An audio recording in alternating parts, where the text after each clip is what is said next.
Kami bersyukur kepadamu Tuhan, di antara begitu banyak kali ibadah yang Engkau saksikan dari waktu ke waktu, Engkau tetap memperhitungkan setiap ibadah dan kehadiran kami di hadirat-Mu sebagai satu momen yang berharga. Karena itu ajar kami juga selalu menghargai momen kami ibadah sebagai momen keterhubungan kami dengan Tuhan yang berharga. Dan Kau menciptakan kami bukan cuma untuk menjadi milik kepunyaan-Mu yang hidup secara dialektik dengan Tuhan, secara pribadi terhubung dengan Tuhan. Tapi Engkau menjadikan kami juga menjadi bagian daripada tubuh Kristus. Bagaimana Engkau mau kami hidup bersama dengan orang-orang lain yang Engkau tebus sebagai bagian daripada umat Allah yang dipersatukan. Berbicaralah, kami rindu untuk mendengar, bantu juga hamba-Mu dengan segala perjuangannya dalam persiapan untuk menyampaikan kebenaran ini. Boleh menjadi sesuatu yang membangun bagi jemaat Tuhan khususnya saat ini, zaman ini, di generasi ini. Dalam nama Tuhan Yesus kami berdoa. Amin. Silakan duduk. Shalom, salam sehat semuanya. Oke, bilang kanan kiri. Aku senang lihat kamu hari ini. Tepuk kanan kirinya. Ingat gak orang yang di sebelah kanan kiri, kalau memang itu kanan kiri adalah sahabatmu atau suami, istrimu, anakmu, tentu saja dikenal. Coba lihat depan belakang, kan gak ada orang datang ke gereja itu saudara sekeluarga duduknya depan belakang ya. Coba depan belakangnya, saya senang lihat kamu masih ada di sini. Ada orang yang suka duduk di tempat yang sama, jadi kalau gak datang tuh ketahuan di daerah situ kalau datang. Oh datang tuh dari Jakarta, dari situ saya tahu absennya datang ya. Yang di sini, oh datang tuh, puji Tuhan ya. Daerah sini, oh ada yang gak ada. Dengan terbiasa kita terhubung dengan orang lain, kita rasa ke gereja itu hangat gak sendirian walaupun kita duduk di antara orang banyak. Setuju? Tema hari ini kita akan sama-sama membahas satu tema tentang merayakan keberagaman. Ragam-ragam banyak ya. Nih macam-macam bunga, macam-macam beragam-ragam warnanya, jenisnya begitu ya. Orang macam-macam di sini modelnya ya. Karakternya, latar belakangnya. Ada banyak-banyak. Kita perlu merayakan keberagaman karena semua keberagaman itu berasal dari Tuhan. Tapi di dalam keberagaman itu kita perlu belajar bagaimana menjalin kekuatan. Artinya kalau kita di dalam keberagaman yang berbeda-beda, supaya bisa menjadi kekuatan kita perlu terhubung ya. Gak ada yang gak tahu ya. Dan satu bagian yang akan kita bahas sepanjang bulan Juni ini adalah bagaimana terhubung dalam menjalani hidup bersama. Ini tema yang menarik bagi saya. Ini tema yang harus kita pikirkan hari-hari ini yang kita tahu kita berbeda. Kita tahu kita beragam. Kita tahu kita begitu banyak perbedaan satu dengan yang lain dan kita harus belajar hidup bersama. Helen Keller pernah mengatakan satu pernyataan yang baik. Dia bilang gini, alone we can do so little, together we can do so much. Kalau kita berjalan sendiri-sendiri, kita yang berbeda dengan orang lain berbeda dengan yang lainnya dan berbeda dengan kita jalan sendiri-sendiri sehebat apapun kita, pencapaian kita terbatas. Tapi kalau kita bergerak bersama-sama, menyelesaikan sesuatu bersama-sama, saling memberikan kelebihan kita, saling menutupi kekurangan kita, maka ada satu kekuatan yang besar dan penyelesaian pencapaian yang tidak pernah terduga bisa terjadi. Kalau kita lihat dunia di sekitar kita, Tuhan menciptakan keragaman itu menjadi satu bagian kehidupan kita. Kita lihat benang yang berwarna-warni akan menghasilkan tenunan yang indah. Tentu saja kalau cuma satu warna juga jadi bagus juga. Kan ada modelnya cuma satu warna. Tapi kalau semuanya satu warna, jadi semuanya tidak bisa dibedakan. Saya dari tadi dan dari beberapa waktu yang lalu memperhatikan anugerah ini punya keunikan. Saudara perhatikan enggak? Enggak tahu karena ini memang ngirit gak mau modal, karena pusing juga yang bertugas tuh banyak paduan suara, asyir. Jadi kita tuh jarang sekarang punya serial-serial seragam. Saya kalau ke gereja lain, kebetulan saya juga suka berkunjung dan pelayanan seragam gitu di atasnya. Kayaknya bagus ya. Tapi nggak tahu tuh modalnya gede. Musim pandemi itu persembahan itu turun. Kalau habis buat beli baju seragam itu rasanya kurang manusiawi. Jadi saudara jangan mengkritik ya kalau orang yang tampil di depan, atas, bawah, kanan, kiri rada nggak sama warnanya. Nah, ini keberagaman. Yang penting bukan penampilannya ya. Itu beragam, itu mendatangkan keindahan kalau kita punya sudut pandang yang tepat ya. Kita lihat macam-macam misalnya pembuatan keramik berbeda itu menjadikan satu keindahan. Saudara kalau makan, kalau sayur itu salad cuma satu, seladanya hijau semua. Bisa dimakan sih sehat, tapi kan beda dan menarik dan sedap dan vitaminnya. Kalau kita makan sayur itu macam-macam. Betul apa betul? Ya, setelah menikah sekian lama dan kita sudah masuk usia lansia, wah bangga saya masuk lansia. Saya udah 60 mau 70 sebentar lagi, udah 65 sebentar lagi ya. Suamiku udah 70 mau lewat tuh ya. Saudara sekalian, kalau makan saya ketemu belakangan ini ya. Kalau dulu cincai banget suami saya tuh makan. Sekarang ini kudu rada macem-macem.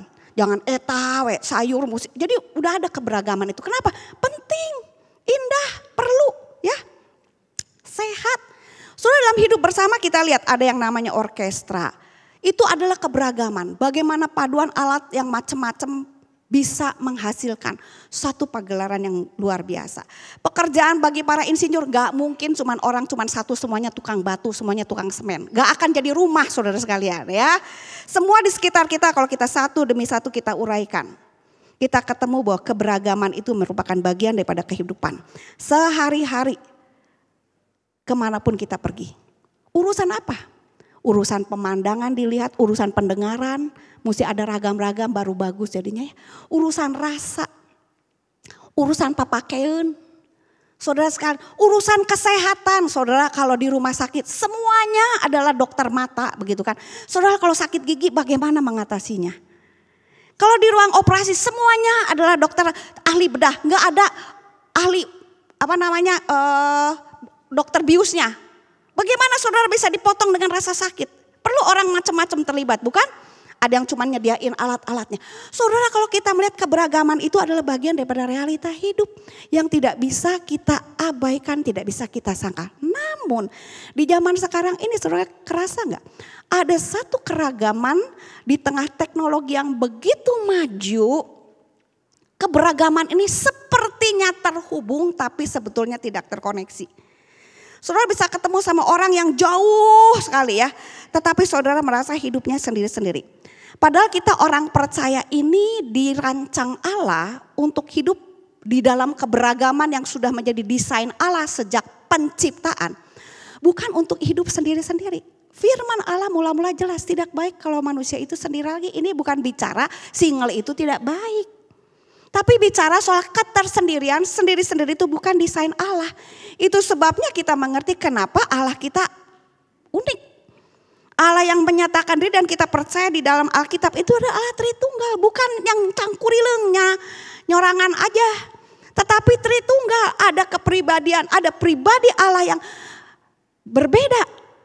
3 pribadi tapi satu Allah. Itu gak ngomong doktrin Tritunggal di sini, tetapi ada satu keberagaman yang unik yang menjadi esensi diri Allah kita yang dinyatakan di dalam ciptaannya dan setiap orang yang diciptakan Allah di dunia ini dan kemudian ditebus oleh darah Kristus tidak ditebus untuk hidup sendiri-sendiri. Saudara dikasih oleh Tuhan, India merupakan negara yang paling maju, tetapi sekarang India menjadi negara 1,5 miliar ya penduduknya hampir 1,5 miliar by 2025 ini. Itu mengalami dilanda satu kebahayaan besar, yaitu di tengah kepadatan penduduk banyak sekali orang yang merasa sendirian, tidak terhubung, tidak terkoneksi. Dalam keragaman bangsa India yang begitu luar biasa, di dalam warna, di dalam rasa, di dalam musik ya, di dalam budaya, ada satu kesepian yang luar biasa.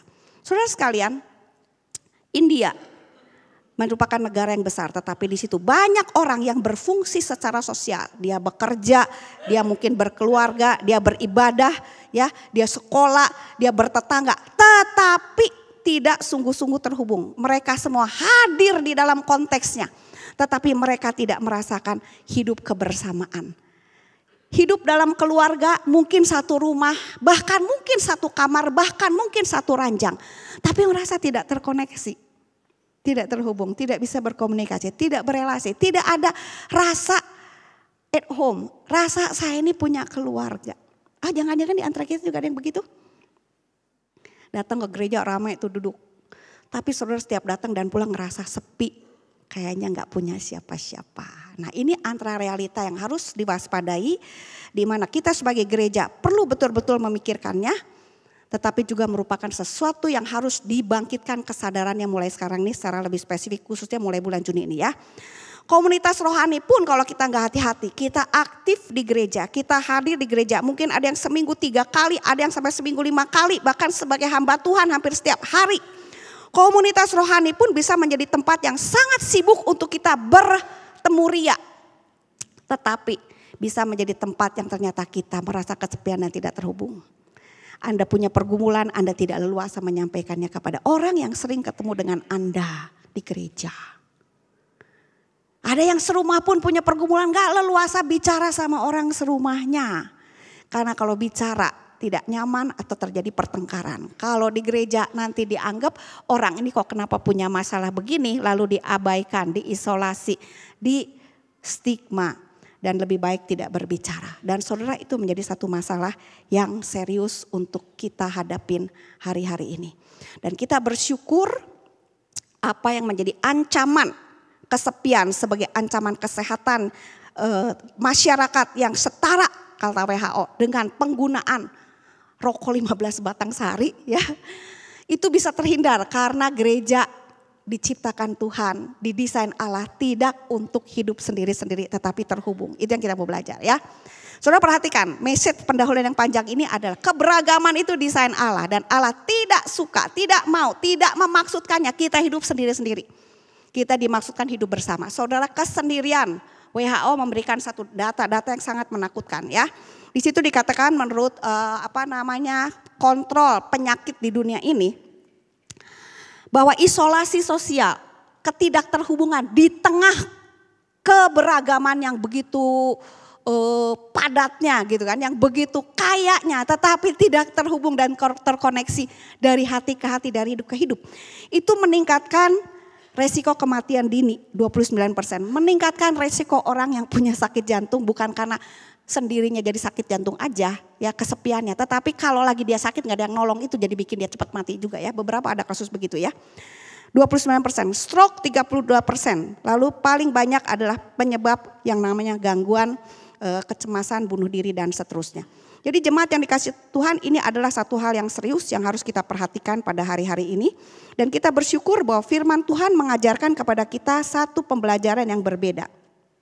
Kita buka bersama 1 Korintus pasalnya yang ke-12 ayat 20 sampai dengan ayat yang ke-12 sampai dengan 20, kemudian Roma 12 ya. 1 Korintus mulai ayat yang ke-12 berkata demikian. Bersukacitalah 1 Korintus 12 dalam kok lain ya. Bersukacitalah dalam pengharapan, bersabarlah dalam kesesakan dan bertekunlah dalam doa. Ya, ini Roma 12, 1 Korintus 12. Ya. Sorry. Karena sama seperti tubuh itu satu dan anggota-anggotanya banyak dan segala anggota itu sekalipun banyak merupakan satu tubuh, demikian pula Kristus. Sebab dalam satu roh kita semua baik orang Yahudi maupun orang Yunani, baik budak maupun orang merdeka telah dibaptis menjadi satu tubuh dan kita semua diberi minum dari satu roh. Karena tubuh juga tidak terdiri dari satu anggota tapi banyak anggota. Andai kata kaki berkata, karena aku bukan tangan, aku tidak termasuk tubuh. Jadi benarkah dia tidak termasuk tubuh? Dan andai kata telinga berkata, karena aku bukan mata, aku tidak termasuk tubuh. Jadi benarkah dia tidak termasuk tubuh? Andai kata tubuh seluruhnya adalah mata, di manakah pendengaran? Andai kata seluruhnya adalah telinga, di manakah penciuman? Tetapi Allah memberikan kepada anggota masing-masing secara khusus satu tempat pada tubuh seperti yang dikehendakinya. Andai kata semuanya adalah satu anggota, di manakah tubuh? Memang ada banyak anggota tetapi hanya satu tubuh. Itu 1 Korintus pasal 12. Roma pasal yang ke-12 ayat yang ke-4 sampai dengan ayat yang ke-8 berbicara demikian. Sama seperti pada satu tubuh kita punya banyak anggota, tetapi tidak semua anggota itu mempunyai tugas yang sama. Demikian juga kita walaupun banyak adalah satu tubuh di dalam Kristus. Tapi kita masing-masing adalah anggota yang seorang terhadap yang lain. Demikianlah kita mempunyai karunia yang berlain-lainan menurut kasih karunia yang dianugerahkan kepada kita. Jika karunia itu adalah untuk bernubuat, baiklah kita melakukannya sesuai dengan iman kita. Jika karunia itu untuk melayani, baiklah kita melayani. Jika karunia itu untuk mengajar, baiklah kita mengajar. Jika karunia untuk menasehati, baiklah kita menasehati. Siapa yang membagi-bagikan sesuatu, hendaklah dia melakukan dengan hati yang ikhlas. Siapa yang memberi pimpinan, hendaklah dia melakukannya dengan rajin. Siapa yang menunjukkan kemurahan, hendaklah dia melakukannya dengan sukacita. Bapak Ibu yang dikasih oleh Tuhan, bagian daripada firman Tuhan ini bicara soal keberagaman dan menjalin kekuatan. Mengingatkan kepada kita beberapa hal yang sangat penting sekali. Apakah itu? Yang pertama kita ingat bahwa di dalam keberagaman ini kita dipersatukan oleh Kristus. Kita ditebus oleh Tuhan Yesus Kristus untuk menjadi bagian daripada satu tubuh. Menarik bukan? Bahwa Alkitab memakai istilah satu tubuh, satu keluarga, bangunan Allah. 1 Petrus menggunakan istilah bangunan Allah, di mana orang percaya seperti batu-batu hidup yang dihubung-hubungkan satu dengan yang lainnya. Yang menekankan betapa setiap kita punya peran yang penting, tetapi kepentingan kita yang terhubung ada satu poin penting, yaitu apa? Kita harus tahu kebersamaan kita terhubung harus dengan keyakinan yang sama bahwa Kristus adalah kepalanya. Yesuslah kepala daripada tubuh. Saudara, tubuh ini boleh banyak macamnya, yang penting itu tubuh sama kepala mesti terhubung. Bilang kanan kiri, tubuh sama kepala mesti terhubung. Kenapa orang dihukum mati itu dipotong tuh di lehernya? Karena itu bikin mati. Kita boleh beragam, kita boleh hebat dengan karunia kita. Tetapi karunia kita yang beragam, kita tidak terhubung pertama-tama dengan Kristus. Kita belum jadi kehidupan yang akan menjadi berguna dan menghidupkan gereja. Jadi keberagaman ini akan terikat menjadi kekuatan jikalau kita terhubung dan mengakui dan memikirkan, memperhitungkan Kristus sebagai kepala daripada kebersamaan kita. Kepala daripada gereja. Dan pikiran perasaan daripada Kristus itulah yang harus menjadi pikiran dan perasaan daripada kita. Sebagai orang percaya bagian daripada gereja. Oke? Lalu yang berikutnya saudara sekalian. Kita melihat setiap anggota memiliki fungsi yang berbeda. Dan setiap fungsi yang berbeda Tuhan memberikan karunia. Supaya kita yang beragam berbeda itu di dalam tubuh Kristus tidak ada yang tidak bisa berfungsi dan berperan sesuai dengan penempatan Kristus. Nah, kita bisa bicara di dalam minggu ini, saya nggak tahu minggu keberapa akan belajar bagaimana. Setiap orang ada yang sejak lahir di dunia itu diberikan bakat, bawaan untuk bisa hidup dan menghidupi dirinya dan keluarganya. Ini bisa menjadi bagian daripada karunia sebagai tubuh Kristus yang berfungsi. Tetapi ketika kita lahir baru menjadi orang percaya, ada sesuatu yang ditambahkan yang disebut karunia rohani. Di sini disebutkan di dalam Roma sebagai fungsi, di dalam Korintus sebagai bagian-bagiannya ada karunia ini, karunia itu ya. Dan saudara sekalian, semua karunia ada yang bisa sejalan dengan bakat alami yang diterima seseorang, yang dipoles melalui edukasi dan perjalanan hidup, ada yang juga berbeda. Rasul Paulus latar belakangnya adalah seorang guru dipakai untuk menjadi pengajar juga. Petrus adalah seorang penjala ikan.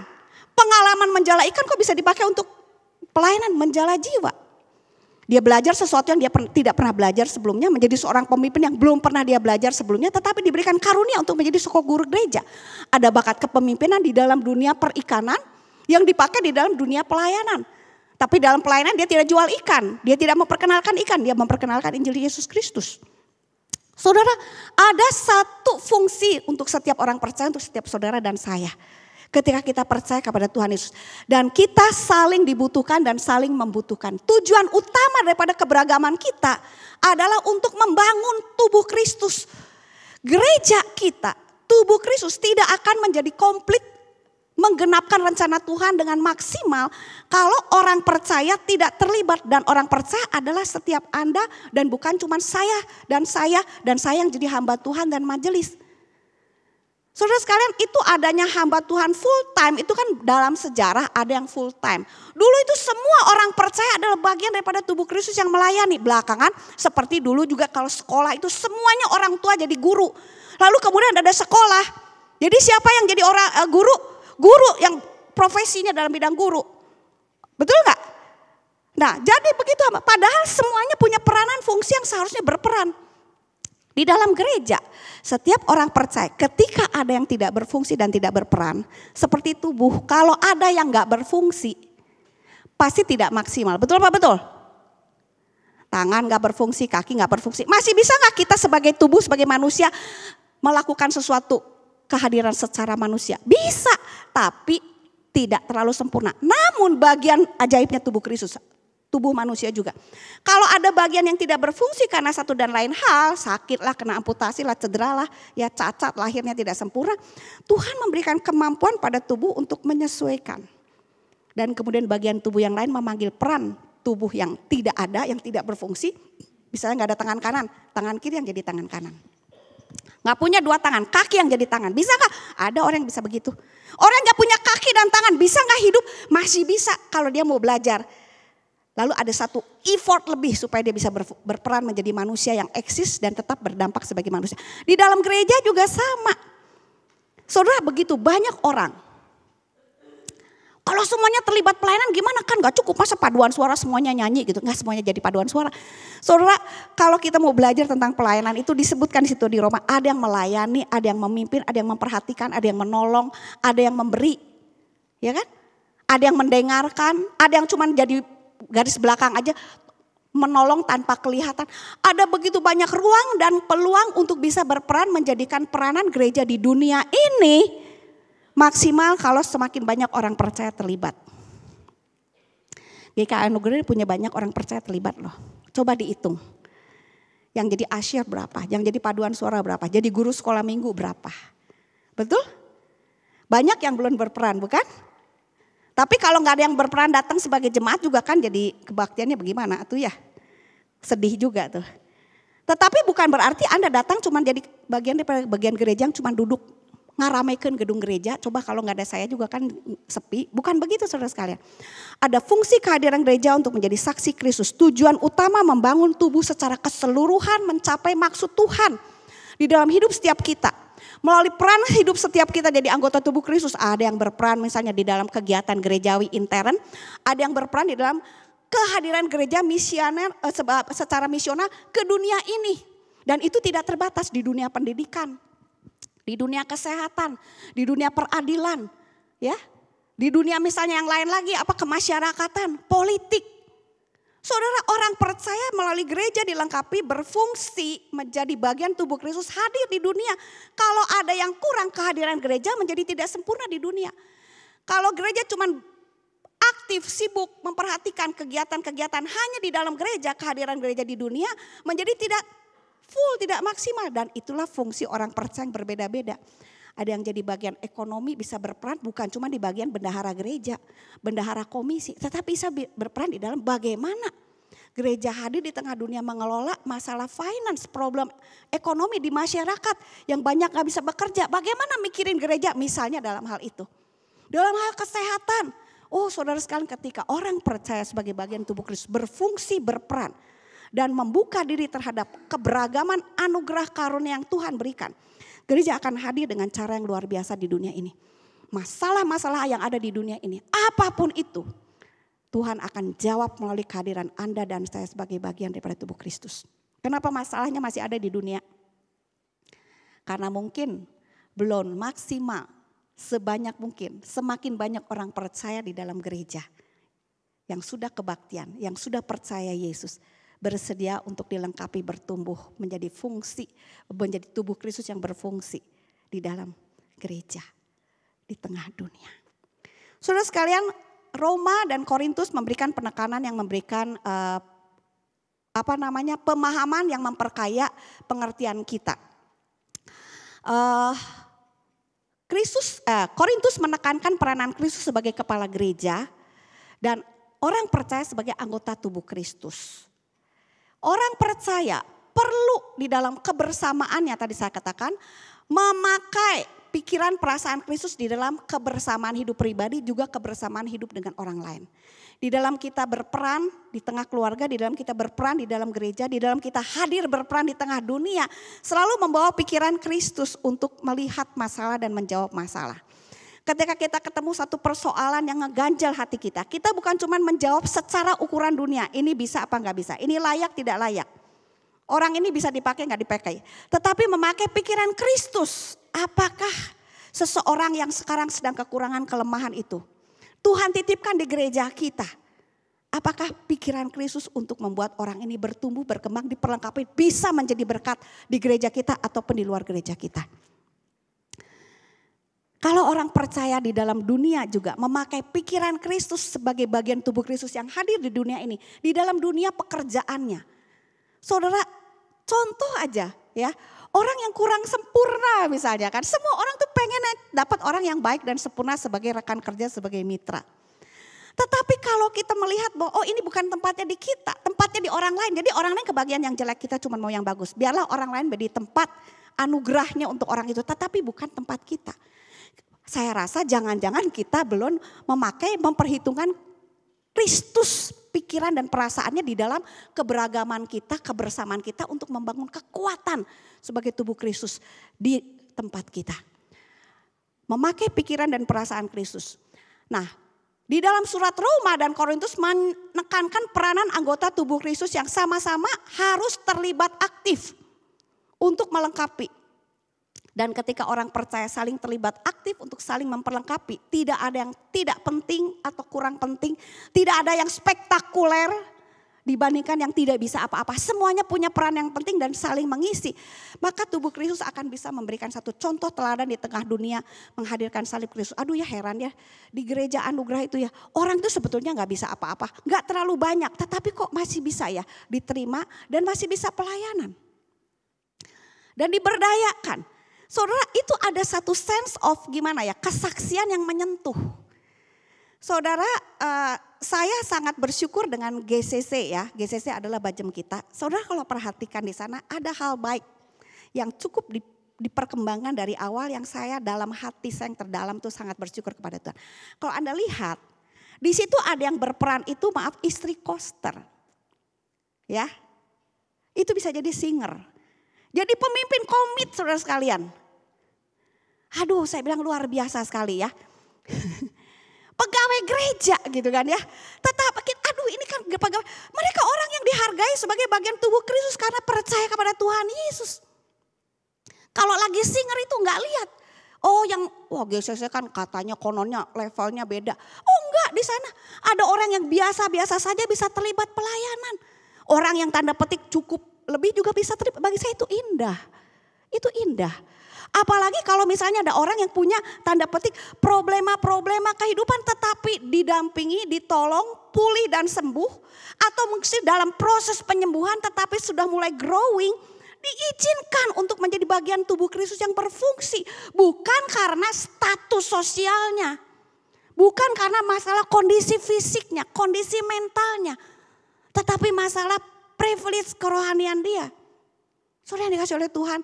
How beautiful ketika kita bisa saling merangkul orang yang berbeda. Orang yang terluka menjadi wounded healer, bagian tubuh Kristus yang juga berperan. Saudara, siapa yang akan bisa menjawab orang-orang terluka di sekitar kita kecuali kita menjadi orang yang terluka dan dijamu oleh Kristus dan memberi diri menjadi bagian tubuh Kristus yang berfungsi. Amin apa amin? Gak ada orang yang akan peduli sama orang yang pernah bercerai dan berjuang untuk membangun hidup yang lebih baik. Kalau kita gak ngalamin, mungkin dari bagian keluarga kita pernah bercerai, pernah kehilangan, pernah bergumul dengan masalah narkoba, bergumul dengan masalah misalnya gangguan jiwa. Saudara gak akan punya care, dipikir itu masalah karakter. Gak bisa dipakai, ngeganggu kalau di gereja tiba-tiba ada orang selalu berteriak-teriak. Kesurupan gitu ya. Mengganggu, yes. Saya terharu dengan satu kesaksian di dalam satu cerita Our Daily Bread berkata tentang seorang yang anak yang berkebutuhan khusus.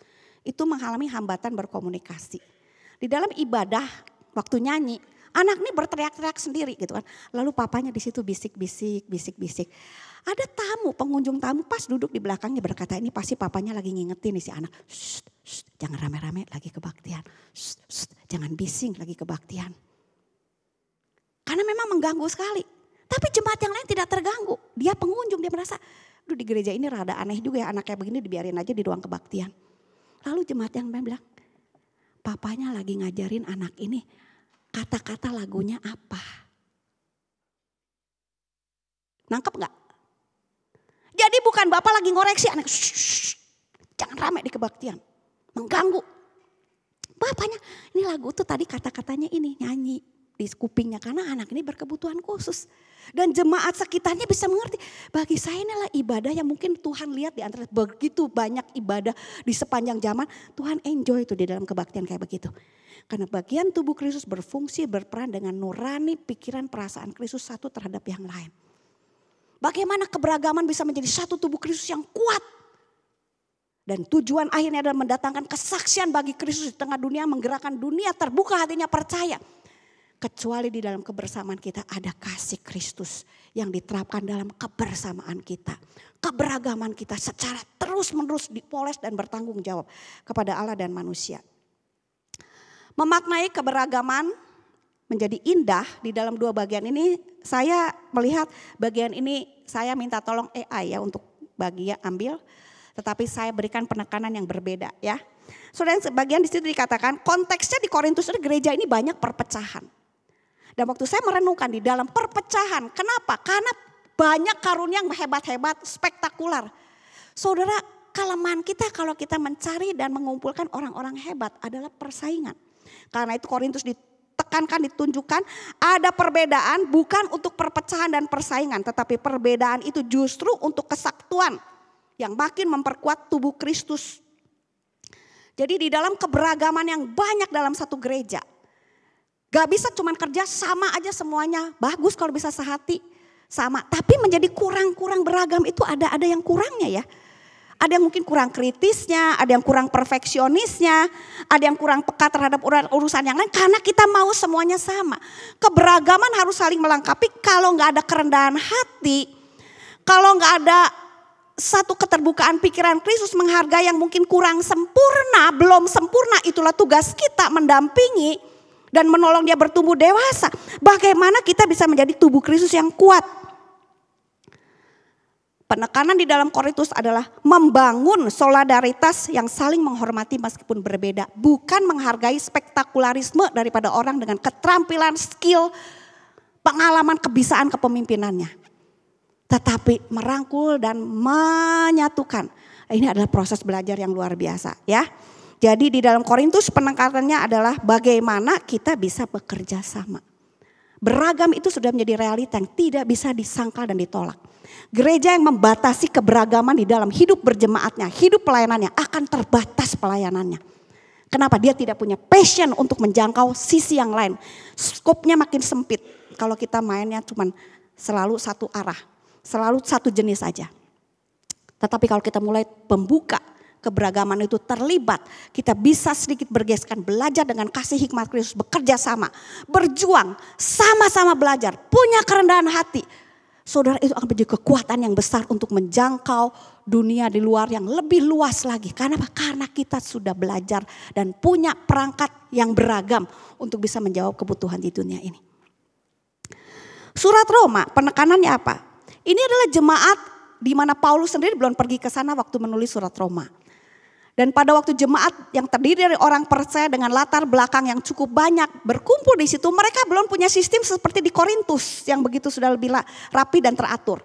Oleh sebab itu Rasul Paulus menjelaskan tentang begitu banyak karunia. Yang penting adalah untuk membangun jemaat di Roma menjadi kuat di dalam keragaman yang sudah tersedia di kota paling besar di dunia itu. Paling berpengaruh, paling beradab di dunia. Bagaimana orang-orang percaya menggunakan karunianya dengan baik, hadir dan berfungsi. Gak cuma hadir nonton pulang, hadir dan berfungsi. Pakai karunia itu dengan rajin, dengan setia. Itulah penekanan dalam surat Roma berkali-kali, bukan? Dan kemudian disitu dikatakan dorong pelayanan yang aktif dan bertanggung jawab. Kemalasan atau ketidakpedulian dalam pelayanan menjadi satu racun dalam kehidupan keberagaman gereja yang besar. Anugerah termasuk gereja yang udah cukup besar. Tetapi kalau jemaatnya ya tidak peduli dan kita satu terhadap yang lain juga ada nggak ada juga sama aja lah, nggak ada dia udahlah, nggak ada, cuman nggak ada satu dua, nanti juga Tuhan kirim lagi. Saudara, kita tidak akan mempunyai kekuatan yang makin besar dan hadir menjadi tubuh Kristus yang berfungsi berperan pada zaman ini sebagai GKI Anugerah di kota Bandung. Surat Roma menekankan pentingnya satu pertanyaan, apakah saya sudah setia menjadi bagian tubuh Kristus yang ditempatkan di anugerah? Sangat biasa, sangat normal. Kalau saya gak cocok sama si A, sama si B. Pilihannya saya keluar pindah. Atau saya diam tapi gak aktif. Atau kita belajar, oke, kalau saya ada gak cocok, bisa gak saya belajar di mana gak cocoknya. Kalau masih gak bisa nyambung juga, paling gak saya bisa hidup bersama dengan rukun. Mazmur 133. Bukan karena ketidakcocokan main pindah, main loncat, gereja pecah. Dan itu menjadi kesaksian yang tidak baik, bukan bagi dunia. Kenapa ya gereja pecah-pecah sih? Katanya gereja satu, kepalanya sama Kristus, badannya kok gak bisa akur satu dengan yang lain. Surat Roma mengingatkan pentingnya kebersamaan dengan rajin, tekun, setia dengan Korintus. Beragam, berbeda tetapi bisa belajar bekerja sama. Saudara dikasih oleh Tuhan, kalau saudara lihat, tahu gak ini gambar di mana? Ada yang tahu di mana ini? Di lantai 2. Tahu nggak dari mana gambar ini? Benda ini datang dari mana? Siapa yang tahu, angkat tangan? Siapa yang berbagian dalam pembuatan? Ada? Ada yang angkat tangan. Ini adalah guru sekolah minggu dulu. Istrinya Pak Kurdi yang bikin pada waktu gedung gereja ini kira-kira tahun 2002. Jadi 23 tahun yang lalu dibangun, lalu jemaat itu membangun gereja ini karena kita bukan mengandalkan sekelompok kecil orang yang ekonominya kuat. Tapi mengerahkan seluruh jemaat yang ngasih 5.000, 10.000 rutin tiap bulan. Ya, udah jadi gedungnya, ingat sekali. Ya, kita bikin basar sebulan. Ingat gak Bapak Ibu yang dulu angkatan pertama? Ya gak? Ayo, ini gedung gereja perlu kursi bangku sekian banyak. Satu bangku harganya 15.000 dulu. Ada yang kayu jati 150.000. Siapa mau nyumbang? Saya gak punya 150.000. 10 orang urunan 15.000 ewang nyumbang satu kursi. Satu kursi tertutup 2. Saudara, begitu berkolaborasi keberagaman kekuatan finance jemaat. Gereja ini jadi, saudara bisa duduk di tempat yang bagus. Sound system dan lain sebagainya. Apapun tantangannya adalah menjadi bagian bersama. Dan semua isian pada waktu mempunyai ide yang bagus. Dia bikin dari mute-mute. Bukan dia sendirian yang bikin, dia pasang di situ. Dia taruh cara mengajarnya, gambarnya, dan siapa yang bisa dan mau boleh bikin satu garis. Dan dia akan memperbaiki kalau ada yang gak betul. Itu banyak orang tuh yang bikin, ada yang 1 garis, ada yang 2 garis. Kemarin ada satu ibu di TKI, itu saya juga ikutan semua, umurnya udah tua loh sekarang, 70-an. 50 tahun usia dia bikin jadi mute-mute yang bagus dan sekarang kita pajang. Saya lihat ini selalu menggambarkan, ini gambaran daripada GKI Anugerah. Menggalang keberagamannya di dalam kebersamaan, bisa bikin sesuatu yang baik, bisa jadi seperti hari ini. Amin jemaat sekalian. Saya berdoa memasuki ulang tahun di bulan Juni ke-76. Betul ya Pak Susamsuri ya? 76 ya. Di dalam ulang tahun yang ke-76 saudara sekalian kita mempunyai satu profil gereja yang berbeda. Satu adalah gereja Anugerah yang dulu di Gang Irsat. Yang satu adalah profil sekarang. Diambil dari Jenderal Sudirman. Ngadepnya aja udah beda. Dulu mah ngadepnya Kagang. Gereja Anugerah di mana? Gang Irsat. Nah, sekarang kalau ditanya gereja Anugerah di mana? Tuh, ngomong beda, Jenderal Sudirman. Wah, beda enggak? Saudara sekalian, ketika jemaat berkolaborasi bersinergi memberikan apa dari dirinya? Kekuatan ekonominya, kekuatan karunia, bakatnya, kepemimpinannya, pengalamannya, hatinya. Mau belajar bekerja sama, mau belajar merendahkan hati, mau belajar berkorban, ngelehan. Ya, bukan cuma mengalah, mungkin kadang-kadang menggantikan orang lain yang gak bisa walaupun kerja 2 kali lipat lebih berat seperti tangan satu lagi sakit, tangan satunya menggantikan. Lebih berat, gak apa-apa. Maka gereja gak akan menjadi kayak gedung Netflix ya. Tidak menjadi seperti Netflix, tetapi semuanya berbagian. Netflix itu membuat orang konsumtif. Bayar Netflix juga langganan. Ke gereja kayak persembahan unggul. Saudara kalau ke gereja cuma persembahan menjadikan gereja Anugerah cuma Netflix buat saudara. Netflix rohani. Ya kalau levelnya segitu gak apa-apa juga sih Kamsia, kalau saudara gak persembahan juga semua operasional ini gak akan berlangsung. Tapi Tuhan memberikan penawaran lebih. Ingat saudara gak bisa jadi orang percaya hidupnya sendirian masing-masing di dunia ini. Tantangan kesendirian untuk kesehatan pribadi, kesehatan keluarga, kesehatan mental, kesehatan gereja, kesehatan komunitas itu besar sekali. 2030 WHO mengatakan akan menjadi tahun di mana depresi menjadi penyumbang penyakit terbesar. Dan depresi itu karena orang merasa tersendiri salah satunya. Gak punya siapa-siapa, menghadapi sendiri, takut ngomong sama orang. Gak ada yang peduli, gak berani terbuka juga karena takut di stigma, diisolasi sama orang. Saudara kita perlu menjadi gereja yang belajar berkolaborasi. Belajar buka mata, buka telinga, mengulurkan tangan satu dengan yang lain. I am here as part of the body of Christ. Saya ada di sini sebagai bagian tubuh Kristus. Amin. Mari kita menjadi anggota gereja yang berperan aktif. Di mana kehadiran Anda akan memaksimalkan, melengkapi kemaksimalan keberfungsian gereja Anugerah yang dipanggil Tuhan di tempat ini pada zaman ini. Saudara, mari kita belajar untuk mengidentifikasi, mengapresiasi setiap anggota gereja kita yang berbeda dan unik dengan karakternya, dengan cara bicaranya, cara berpikirnya. Nah, Pada waktu saya berkata belajar untuk mengidentifikasi dan mengapresiasi supaya kita masing-masing berfungsi dan mereka yang berfungsi punya keunikan. Tidak berarti kita tidak perlu belajar berubah. Semua perlu belajar berubah. Kalau ternyata keunikan kita agak mengganggu orang, cukup kadang-kadang bikin susah orang. Walaupun kita sepinter apapun tetap perlu belajar saudara sekalian. Supaya apa? Supaya keunggulan kita bisa maksimal mengisi kekurangan, kebutuhan, fungsi gereja. Jangan keunggulan kita bikin orang lain, ya si Eta geus lah, si Eta segala bisa. Saya gak ikut deh kalau ada dia mah. Bukan begitu. Bukankah Yesus meninggalkan surga datang ke dunia supaya manusia selamat? Saudara, kita perlu belajar pikiran perasaan Kristus di dalam kebersamaan kita. Saya belakangan belajar dan melihat kadang-kadang untuk menerima ketidaksempurnaan sebagai bagian kehidupan. Tadi Pak Henry dengan saya di mobil ngobrol-ngobrol, lalu dengar gak katanya ada satu hal, bagaimana menurut kamu bagus gak? Saya bilang heran ya, saya rasa belakangan ini sense of perfectionist saya rada-rada keluntur kayaknya mah. Saya bisa toleransi dengan kadang-kadang nada kurang sempurna gitu kan ya. Baju kurang rata gitu, it's okay. Tapi saya sebisanya ngejaga kalau saya pakai baju jangan sampai letoy gitu, para rugu gitu ya. Tetap rapi, tetap ya sedikit banyak representatif, kalau gak paling sedikit. Suami saya tuh komplain gitu ya. Tetapi kenapa? Karena kadang-kadang saya mulai melihat ada keindahan tersendiri di dalam keragaman, kelebihan dan kekurangan. Kesempurnaan dan kekurang sempurnaan. Karena cuma di sorga yang semuanya indah. Yesus bisa merangkul orang yang sangat hebat. Dan orang yang disebut sebagai orang kusta, orang miskin, orang najis. Yesus yang sempurna loh. Dan tubuh Kristus adalah lambang orang-orang yang ditebus Kristus yang belum sempurna. Nanti sempurnanya di sorga saudara sekalian. Jadi mari kita belajar untuk mengidentifikasi dan mengapresiasi keunikan. Belajar berbagian dengan rajin dan setia. Ya, secara kolaboratif dan sinergi dengan pikiran Kristus sebagai kepala gereja. Makin lama makin sesuainya tuh bukan kemauan saya. Kolaborasi dengan teman-teman yang senada dengan saya tetapi dengan Kristus.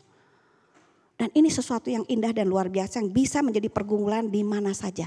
Saudara ingat Kristus yang menjadi kepala gereja. Keberagaman kita menjadi kekuatan ketika kita semua mengenakan pikiran dan perasaan Kristus. Merangkul yang berbeda, yang tidak berdaya. Belajar.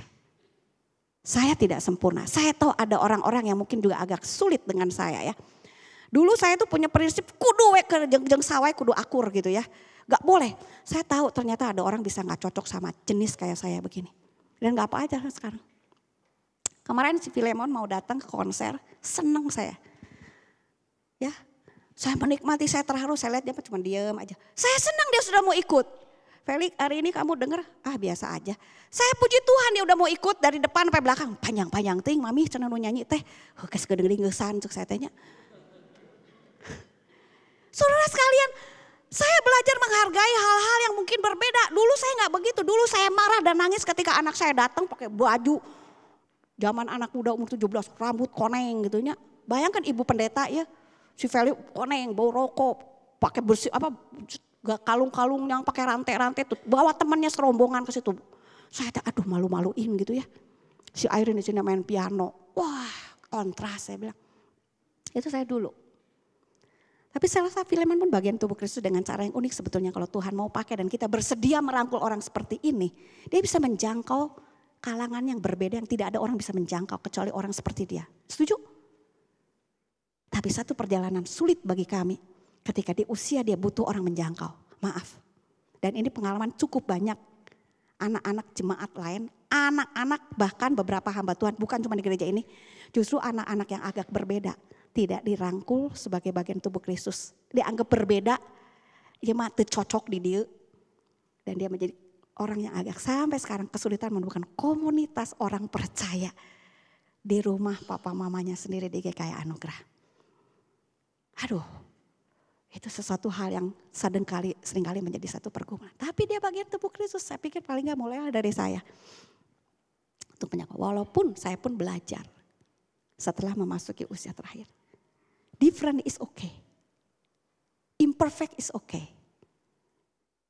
Tetapi selama kita mengenakan pikiran dan perasaan Kristus, banyak kelebihan yang mungkin bisa Tuhan pakai dari orang-orang yang berbeda itu, ya. Ultimate ending. Jadi akhir daripada semua keberagaman yang berkolaborasi ini untuk apa? Menjawab kebutuhan dunia sekitar kita supaya mereka melihat Kristus hidup hadir melalui gereja di tengah dunia. Tujuan akhir kita belajar memakai diri kita, kelebihan kekurangan kita, berkolaborasi saling menyempurnakan. Bukan supaya kita menjadi gereja yang tampil indah, wah mewah, selalu spektakular. Tapi menjadi gereja yang hadir, menyentuh, menjamah banyak orang di sekitar kita yang punya pergumulan yang sekarang ini sangat berat. Tadi saya sama Pak Henry ngomong, aduh hari-hari ini teh kita teh ngurusin orang yang badannya sakit, pikirannya sakit, rohaninya sakit, kantongnya sakit. Aduh saudara, beneran saudara sekalian. Kalau gereja bisa hadir, kita gak bisa nanganin masing-masing sendiri-sendiri. Kalau cuma ngandelin 1-2 orang tuh kayak paku yang sekuat apapun digantulin terlalu banyak, coklek juga satu kali saudara sekalian. Perlu banyak orang terlibat, peduli, dan kita menjadi satu kekuatan yang besar. Saya akan tutup dengan sebuah cerita yang kayaknya gak nyambung, tapi cerita ini buat saya adalah menyentuh. Saya harap saudara bisa menyaksikan hanya sekitar 2-3 menit saja.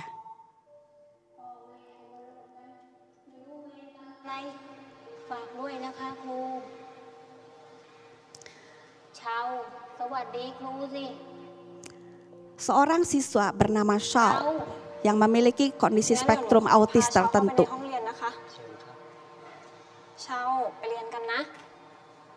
Dipercayakan pada seorang guru.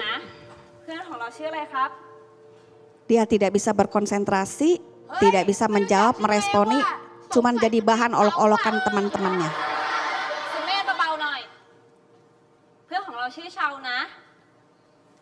Dan guru ini dengan hati mencoba menjangkau anak ini, membangun hubungan dengan dia, melibatkan dia di dalam proses belajar.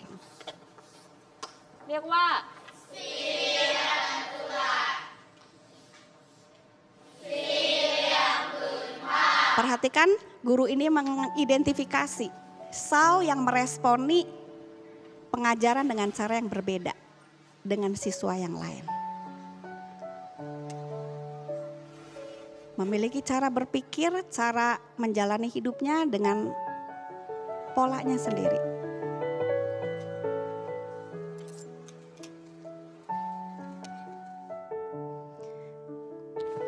Dan dia mencari tahu apa yang bisa dilakukan untuk menolong siswa yang dipercayakan di kelasnya supaya boleh terjangkau, terlayani dengan baik, sesuai dengan keadaannya, berkembang.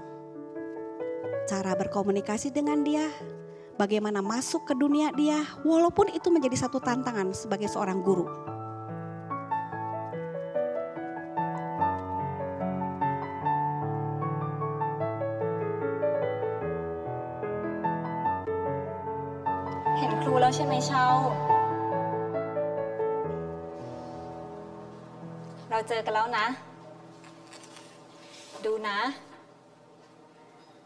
Ketika kita bisa belajar merendahkan hati, masuk ke dunia level kebutuhan orang-orang yang dianggap sulit dan bergumul di sekitar kita.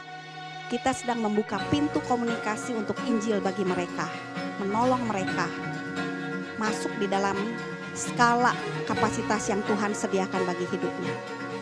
Dan Shaw memiliki kemampuan belajar yang sebetulnya unik dan tidak kalah dengan siswa yang lain.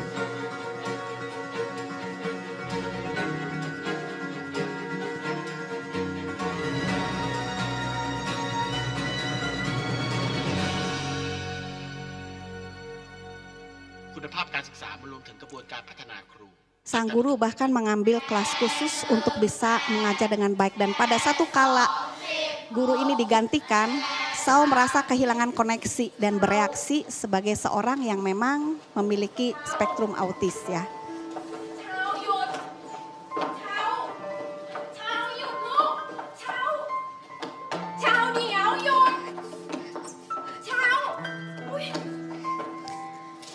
Ketika respon reaksi seperti ini dianggap masalah, tidak ada solusi. Padahal dia mungkin bukan orang bermasalah. Dia orang yang terkunci, tersendiri, di tengah dunia yang sibuk, dunia yang bergerak cepat.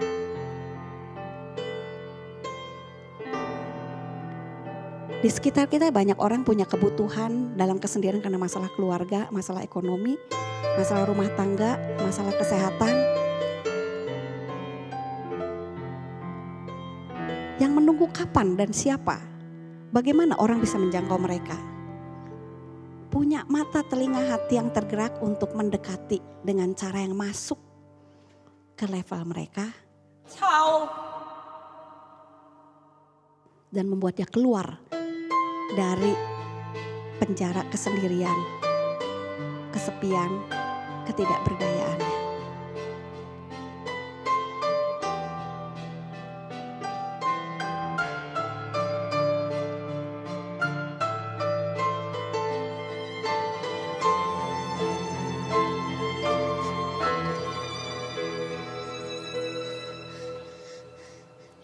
Oke, nah saudara lihat sendiri ya. Saudara, saya singkat ceritanya. Saudara tahu, Saul kemudian menjadi seorang guru yang khusus mengajar orang-orang berkebutuhan khusus. Dan ini kisah nyata di Thailand. Dan menjadi guru yang mendapat sertifikasi dan penghargaan karena memiliki empati yang luar biasa kepada mereka yang berkebutuhan khusus. Saya percaya di dunia sekitar kita ada banyak orang yang punya kebutuhan yang sangat beragam. Di mana gereja hadir dengan pikiran perasaan Kristus untuk menjangkau mereka. Ini menjadi satu beban dan tantangan bagi saya mengajak sebanyak mungkin orang bisa belajar, terbuka, peduli. Bukan masalah yang khusus seperti itu, masalah yang begitu banyak. Dan bersediakah kita menjadi bagian tubuh Kristus yang berfungsi secara unik dengan pengalaman Anda. Berikan dirimu kepada Kristus, izinkan dia bekerja dalam hidupmu, menjawab tantangan dunia. Berkolaborasi di dalam keberagaman dengan pikiran dan perasaan Kristus. Mari kita berdoa. Bapa di surga, tolong kami untuk menjadi bagian tubuh Kristus yang bukan cuma hadir, menonton, menunggu, menanti, tetapi menjadi bagian tubuh Kristus yang aktif, bersedia dengan dinamis, berkolaborasi, bersinergi, dan mengizinkan Tuhan memakai kami, memperlengkapi kami, membentuk kami, mengubah kami menjadi bagian tubuh Kristus yang berfungsi, melengkapi GKI Anugerah jadi berkat di kota Bandung. Dalam nama Tuhan Yesus kami berdoa, amin.